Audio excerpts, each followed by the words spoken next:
잠에서 깨어나는 한 남자. Please state your name. Ryland Grace. I'm several light years from my apartment. 그가 있는 곳은 지구와는 12광년이나 떨어져 있는 우주 한복판이었죠. I just woke up from a coma.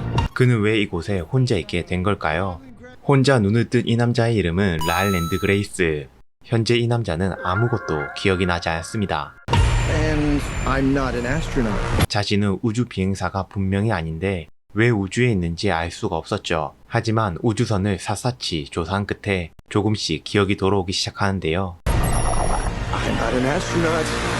I'm not an astronaut. 자신이 바로 인류를 구할 마지막 희망이자 여기서 죽을 운명인 과학자라는 사실을 말이죠.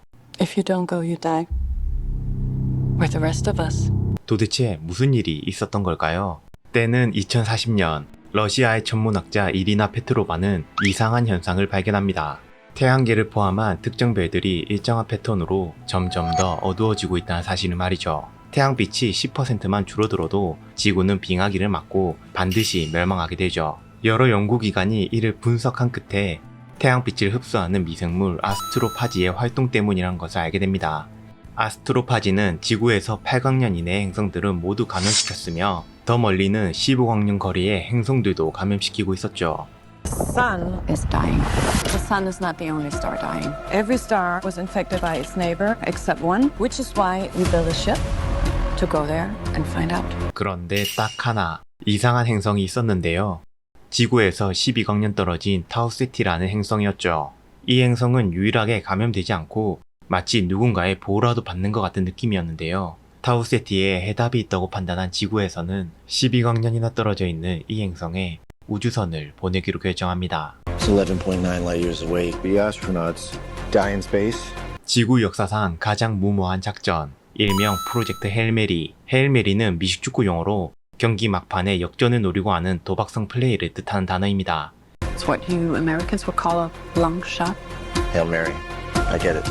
그만큼 이 프로젝트는 성공보다는 실패에 가까운 작전이었지만 지구 입장에서 유일하게 해볼 수 있는 처음이자 마지막 작전이었죠. 지구에 운명을 건 작전인 만큼 전 세계가 힘을 모았고 10년이 넘는 기간 동안 우주선 제작 및 선발 인원 선정 등의 프로젝트가 진행되었습니다. 그렇게 약 2055년 드디어 헤일메리오가 지구의 운명을 준 채 타우세티로 출발하게 되죠. 그런 평범한 중학교 교사였던 그레이스는 어쩌다가 여기 혼자 있게 된 걸까요? I'm just a teacher at Grover Cleveland Middle.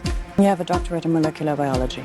그레이스는 사실 평범한 교사는 아니었는데요. 뛰어난 분자 생물학 박사이기도 했던 그는 과거 극한 환경에서 번성하는 미생물의 에너지 대사라는 논문을 썼었는데 이 논문의 주된 가설은 생명체가 반드시 물과 산소에 의존할 필요는 없다라는 파격적인 주장이었습니다. 당시에는 말도 안 되는 소리라며 외면받았던 이 논문이 막상 문제가 터지고 보니 아스트로파지의 생물학적 성질을 이해하는데 핵심 실마리가 되었던 거죠. I need you to come with us. This is Project Hail Mary. 그렇게 프로젝트 헤일메리의 총책임자 에바 스트라트는 이런 가설을 세울 수 있는 사람이 실전 연구와 해결책도 만들 수 있다고 판단, 거의 잡혀가듯 프로젝트에 참여하게 됩니다. 프로젝트에 참여하게 된 그레이스의 능력은 감히 압도적이었는데요. 사실 지구에서는 타우세티로 우주선을 발사하기로 결정되었지만 프로젝트 헤일메리가 처음 시작되던 2040년대에는 지구가 12광년의 우주로 갈 수 있는 기술력이 없었습니다. 근데 그 해답을 그레이스가 아스트로파지에서 찾았던 거죠.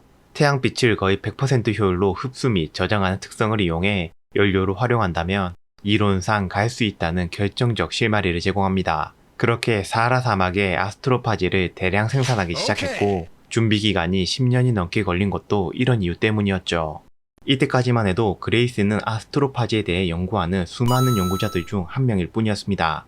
If we do nothing, everything on this planet will go extinct. 근데 발사 9일 전 연료 폭발 사고로 탑승 예정이었던 과학자 파트의 승조원들이 모두 사망하는 최악의 사고가 발생하고 Earth is gonna sign up for this. You are my solution. 에바 스트라트는 그레이스를 적임자로 지목하죠.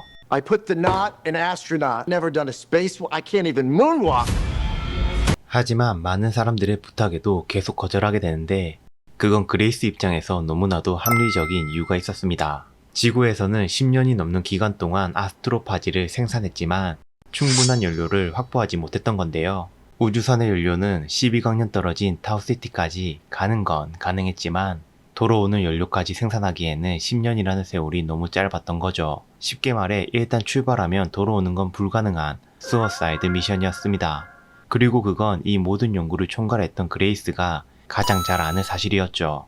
결국 상여자였던 에바 스트라트는 가기 싫다는 그레이스를 강제로 붙잡아 감금한 후 단기 기억 상실 약물까지 투여한 뒤 코마 상태의 그레이스를 그대로 우주선에 태워 보내버립니다. 여기서 단기 기억 상실 약물을 투여한 이유는 코마에서 깨어난 그레이스가 자살 임무에 강제로 보내졌다는 패닉에 빠지는 것을 막고 과학자의 본능을 이용해 자연스럽게 임무에 몰입하게 하려고 투여한 것이죠. 그럼 지구의 운명을 건 중대사에 가기 싫다는 그레이스만 보냈느냐? 당연히 아니었습니다. 헤일메리호에는 원래 그레이스를 포함 3명이 출발하게 되지만 그중 그레이스를 제외한 나머지 2명은 항해 도중 코마 상태에서 허무하게 사망하게 되고 그레이스만 살아남게 된 것이죠. 그레이스가 눈을 떴을 때 헤일메리호는 타우시티에 거의 도착한 상태였습니다. 자동 시스템이 도착 직전에 그레이스를 깨운 것이죠. How could zero G at 5 hours? 패닉에 빠진 것도 잠시 그레이스는 조금씩 돌아오는 기억의 파편을 의존한 채 죽은 승무원들의 시체를 처리하고 아스트로파지 관련 분석 및 탐색 등 자신이 할 수 있는 일을 하기 시작합니다. Object approaching. Oh my god. 그렇게 몇 주가 흐른 어느 날 그레이스는 우주선 바깥에서 무언가 이상한 소리를 감지합니다. 분명 진공의 우주에서는 들릴 리 없는 소리였죠. 아니나 다를까 거대한 무언가가 다가오고 있었습니다. 금속 구조물처럼 생긴 단 한 번도 본 적 없는 생김새. 그건 아무리 봐도 다른 행성의 우주선이었죠.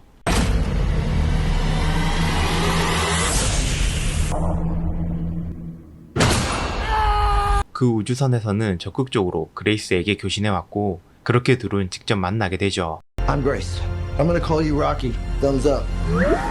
그레이스는 외계 생명체에게 로키라는 이름도 지어주게 되는데 이유는 피부가 돌같은 질감이었기 때문인데요. No, that's thumbs down. You would do the thumbs up. So, I met an alien. He's kind of growing on me. At least he's not growing in me. It's close enough. 둘은 점차 의사소통이 가능해진 뒤 놀라운 사실을 알게 됩니다. 로키도 그레이스처럼 자신의 별이 아스트로파지 때문에 멸망할 위기에 처해 있고 그 해답을 찾아 타우시티에 온 것이었죠. 심지어 타우시티까지 오는 동안 로키 외에 다른 동료들이 모두 사망한 것까지 동일했습니다. 생김새는 너무나 다르지만 상황과 목적은 완벽하게 일치하는 둘. 그리고 미지의 행성 타우시티에서 두 생명체는 인류와 고향의 운명을 바꿀 단서를 마주하게 됩니다. 이 작품의 묘미는 기억을 잃은 현재의 그레이스가 조금씩 기억을 회복할 때마다 과거의 기억이 떠오르며 계속해서 현재와 과거의 장면이 교차 편집되는 연출 방식입니다. 기억이 떠오르면 좀 나아질 줄 알았는데 오히려 이게 자살임무라는 사실이 명확해져 갈 때, 그리고 평범한 중학교 교사라고 생각했던 자기 자신에게 너무나 막중한 임무가 주어졌다는 걸 깨닫게 되었을 때 주인공이 느끼는 압박감은 극에 달합니다. 마션의 작가 앤디 위어의 또 다른 베스트셀러 프로젝트 헤일 메리. 소설에서는 그레이스의 혼잣말이 많았다면 예고편에선 로키와의 감정 교류 장면이 더 부각되며 관계 중심으로 각색된 게 느껴지는데요. 또 원작보다 비주얼 중심의 연출과 스릴러적 긴장감이 강조돼 실사화의 진정한 의미를 보여주는 작품이 아닐까 생각됩니다. 별을 건너온 또 다른 생명체와 죽음을 각오한 한 명의 인간. 이 여행의 끝에는 무엇이 기다리고 있을까요? 26년 3월 극장에서 확인해 보시죠. 무비인사이드였습니다.